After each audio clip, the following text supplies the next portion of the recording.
Om Swastiastu. Selamat pagi, siang, sore, atau malam kepada dokter-dokter atau teman-teman yang menyaksikan video ini.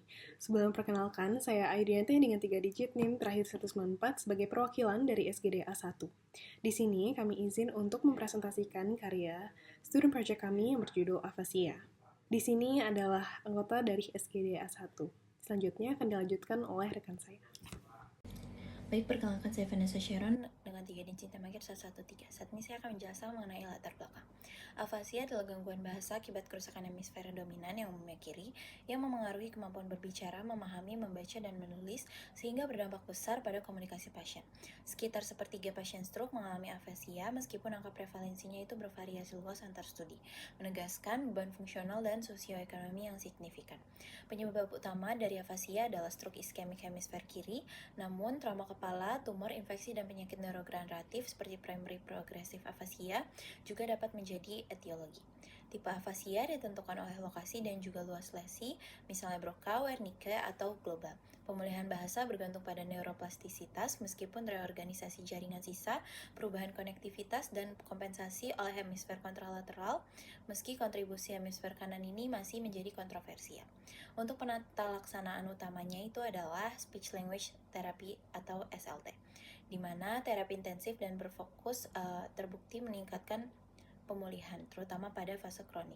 Pendekatan tambahan meliputi stimulasi non-invasif seperti TDCS dan TMS, terapi berbasis komputer, dan intervensi farmakologis dengan pentingnya personalisasi terapi karena respons setiap pasien berbeda.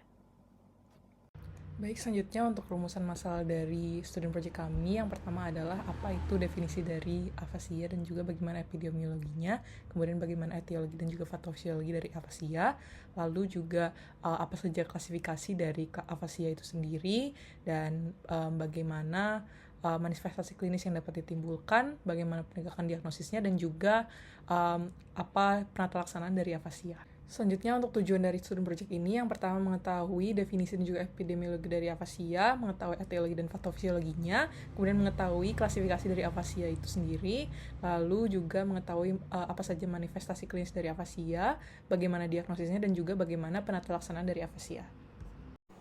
Baik, sebelumnya perkenalkan, saya Skandaswar Wijaya dengan 3 digit NIM terakhir 057. Di sini saya akan menjelaskan terkait afasia. Jadi, afasia ini didefinisikan sebagai kehilangan kemampuan berbahasa secara menyeluruh. Istilah ini berasal dari bahasa Yunani yang berasal dari kata a yang berarti tanpa dan fasis yang berarti bahasa. Afasia tidak hanya dimaknai sebagai kehilangan kemampuan berbahasa secara total, tapi juga mencakup gangguan ataupun penurunan kemampuan komunikasi akibat kerusakan otak, terutama otak bagian hemisfer kiri. Kondisi ini juga dilaporkan terjadi pada lebih dari sepertiga penyintas stroke.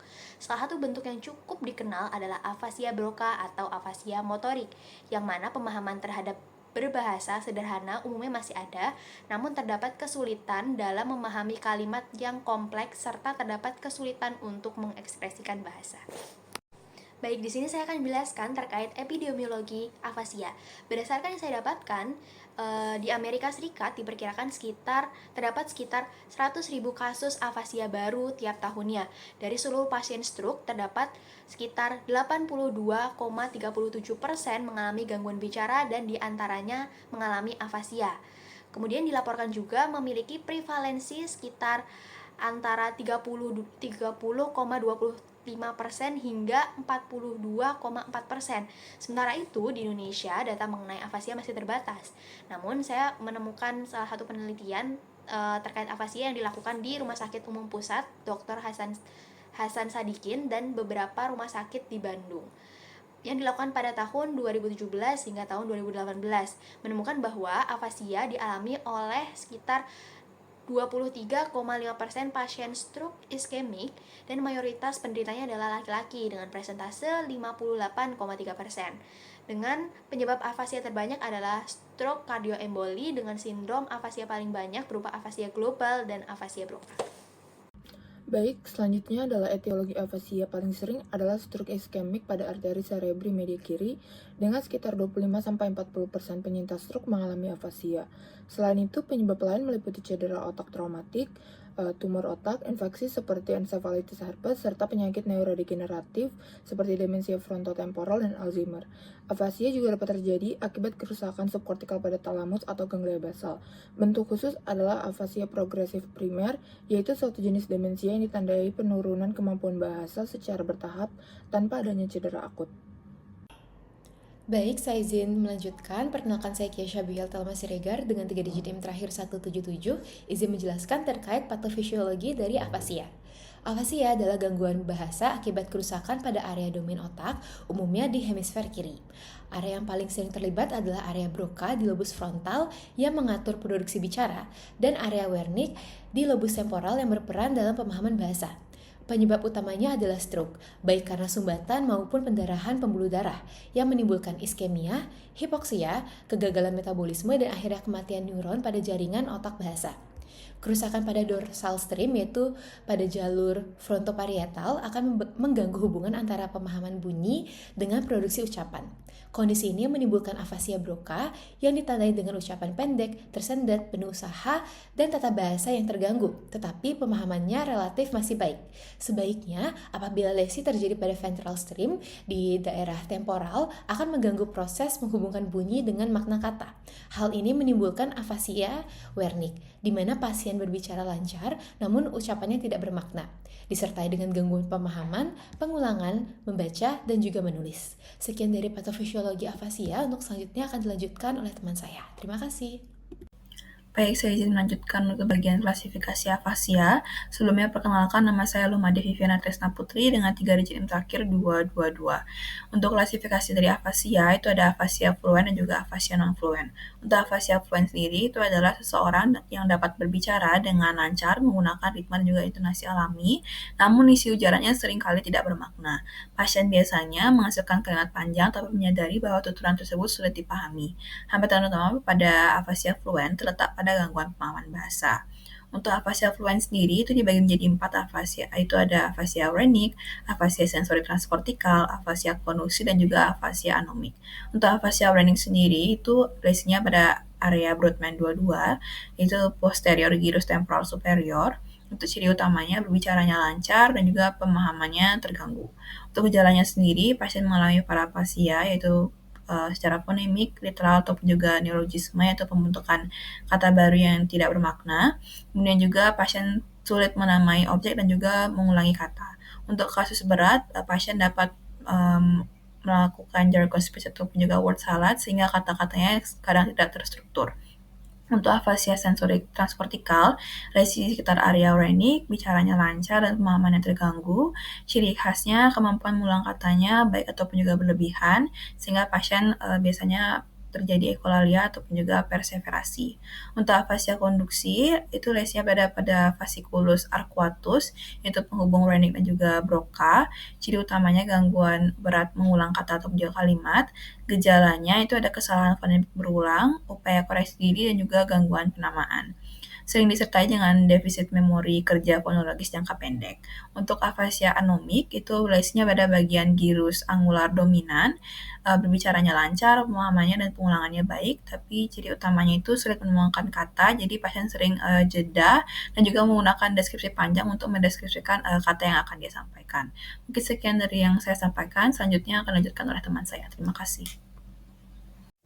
Baik, saya izin melanjutkan. Sebelumnya perkenalkan kembali, saya dengan Nurma Cintami Pratiwi dengan 3 digit NIM terakhir 198 untuk afasia non-fluent.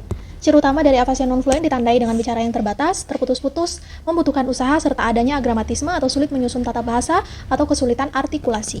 Jadi pada kondisi ini, pasien tahu apa yang ingin disampaikan, tetapi sulit untuk mengucapkannya. Lalu untuk jenis dari pasca stroke sendiri ada 3. Yang pertama Broca's afasia, di mana bicaranya tidak lancar, pemahaman yang relatif masih baik, tetapi terganggu pada repetisinya. Lalu yang kedua transkortikal motor afasia, mirip seperti Broca, namun repetisinya itu masih bisa. Dan yang ketiga global afasia, di mana ekspresi dan pemahaman keduanya sangat terganggu. Untuk jenis progresif atau primary progressive afasia, di mana untuk non-fluent primary progressive afasia sendiri terjadi progresif, ditandai agramatisme dan atau apraksia of speech. Bedanya dengan stroke, bukan onset mendadak, tapi semakin lama akan semakin berat. pembeda utama antara stroke dan PPA sendiri. Untuk stroke, onsetnya akut, sedangkan untuk PPA, onsetnya progresif.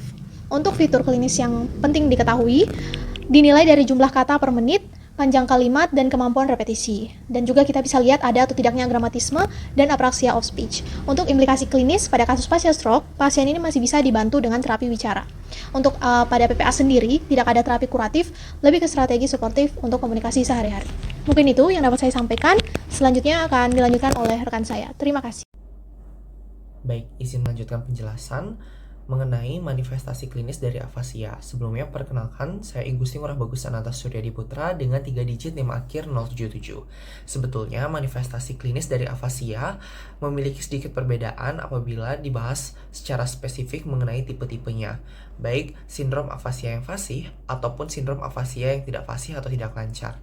Namun secara umum, pasien dengan afasia itu mengalami kesulitan untuk mengulangi perkataan, menulis, dan juga membaca. Pasien juga kesulitan untuk melakukan pemahaman, menyusun kalimat, mengartikulasikan kata, dan juga menunjukkan adanya tanda-tanda defisit dari pemahaman itu sendiri, bahkan kombinasi dari gejala-gejala tersebut. Baik dokter, perkenalkan saya Vivol dengan 3 digit NIM terakhir 169. Di sini saya akan membahas mengenai lanjutan dari manifestasi klinis. Jadi klasifikasi afasia penting untuk memahami pola gejala dan menentukan penata laksanaan yang tepat. Pada afasia Broca, penderita kesulitan menyusun kata dan kalimat meski pemahaman masih baik, sedangkan pada afasia Wernicke bicara lancar tetapi tidak sesuai konteks karena gangguan pemahaman. Afasia global mencakup gangguan berat pada aspek ekspresif dan reseptif. Pemahaman variasi ini membantu tenaga medis memberikan terapi lebih individual seperti terapi bicara, latihan membaca menulis, dan dukungan psikososial untuk meningkatkan kualitas hidup penderita. Sekian penjelasan dari saya, terima kasih. Mohon izin dokter, perkenalkan nama saya Kenny Davis Irfan dengan 3 digit NIM terakhir 085. Izin untuk menjelaskan diagnosis afasia. Metode penegakan diagnosis pada kasus ini membutuhkan proses pendekatan yang menyeluruh dan juga personal kepada pasien, bukan hanya dengan tujuan mengevaluasi kemampuan bicara pasien. Algoritma pemeriksaan dimulai dengan anamnesis dan juga observasi klinis untuk melihat kelancaran berbicara, kemampuan pemahaman, pengulangan, hingga penamaan kata. Setelah itu, dokter atau terapis bicara akan menggunakan tes standar seperti Western Aphasia Battery atau Language Reading Test yang disingkat LAS, yang telah terbukti membantu membedakan jenis-jenis afasia pada pasien pasca stroke. Sekian dapat saya sampaikan, selanjutnya akan dilanjutkan oleh teman saya. Terima kasih. Izin melanjutkan, jadi selain tes bahasa, teknologi pencitraan otak juga berperan penting.